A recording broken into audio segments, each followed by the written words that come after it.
आखिर क्यों लक्ष्मण के साथ वनवास नहीं गई उर्मिला, और लक्ष्मण के वनवास जाने के बाद उर्मिला का क्या हुआ? आखिर 14 सालों तक उर्मिला ने लक्ष्मण से दूर रहकर क्या किया? दोस्तों, ये तो हम सब जानते हैं कि उर्मिला राजा जनक की बेटी और माता सीता की छोटी बहन थी। सीता के विवाह के समय ही दशरथ और सुमित्रा के पुत्र लक्ष्मण से उनका विवाह कर दिया गया था, जो स्वयं शेषनाग के अवतार थे। कहते हैं जब श्री राम और माता सीता के साथ लक्ष्मण भी वनवास को जाने लगे तो उर्मिला ने भी उनके साथ जाने को कहा, लेकिन लक्ष्मण ने उन्हें यह कहकर मना कर दिया कि अयोध्या के राज्य को और माताओं को उनकी जरूरत है। उर्मिला के लिए बहुत कठिन समय था, ऐसे में जबकि वो नववधू थी और उनके दाम्पत्य जीवन की अभी शुरुआत ही हुई थी। ऐसे में पति से अलग हो जाना वज्र के आघात के समान होता है। लक्ष्मण को वनवास जाने के बाद उर्मिला के पिता अयोध्या आए और उर्मिला को मायके चलने का अनुरोध करने लगे, ताकि माँ और सखियों के साथ रहकर उर्मिला का पति वियोग का दुख कुछ कम हो सके। लेकिन उर्मिला ने अपने मायके मिथिला जाने से इनकार करते हुए कहा कि ये ही मेरा घर है, पति के परिजनों के साथ रहना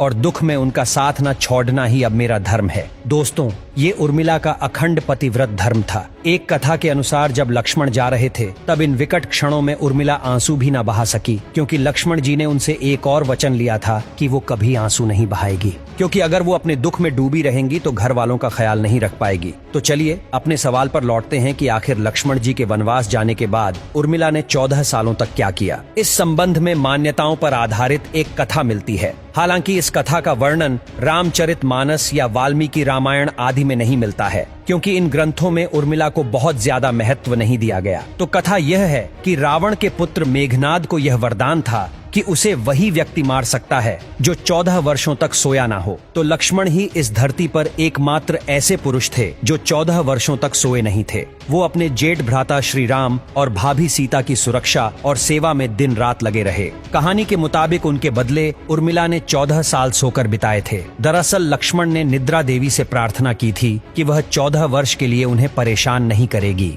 इसके बदले निद्रा देवी ने उनके आगे शर्त रखी थी कि इन 14 वर्षों की नींद लक्ष्मण के किसी प्रियजन को लेनी होगी। तब उनके बदले उर्मिला को ये जिम्मेदारी मिली और उर्मिला 14 वर्षों तक सोती रही। एक दूसरी कथा के अनुसार लक्ष्मण की विजय का मुख्य कारण उर्मिला का पतिव्रता धर्म था। इस कहानी के अनुसार मेघनाद के वध के बाद उसका शव श्री राम जी के युद्ध शिविर में रखा हुआ था। उस शव को मेघनाद की पत्नी सुलोचना लेने आई। पति का कटा सिर देखते ही सुलोचना के हृदय अत्यधिक द्रवित हो गया और वह रोने लगी। रोते रोते उसने पास खड़े लक्ष्मण की ओर देखा और कहा, सुमित्रा नंदन, तुम भूल कर भी गर्व मत करना कि मेघनाद का वध तुमने किया है। मेघनाद को धराशायी करने की शक्ति विश्व में किसी के पास नहीं। ये तो 2 पतिव्रता नारियों का भाग्य है। दोस्तों, आपके मन में सवाल आ रहा होगा कि निद्रा देवी के प्रभाव में आकर अगर उर्मिला 14 सालों तक सोती रही तो सांस और अन्य परिजनों की सेवा करने का लक्ष्मण को किया वादा उन्होंने कैसे पूरा किया? तो बता दें कि उर्मिला को एक ऐसा वरदान प्राप्त था कि जिससे वो एक साथ 3 काम कर सकती थी। वन जाते समय सीता माता ने उर्मिला को ये वरदान दिया था।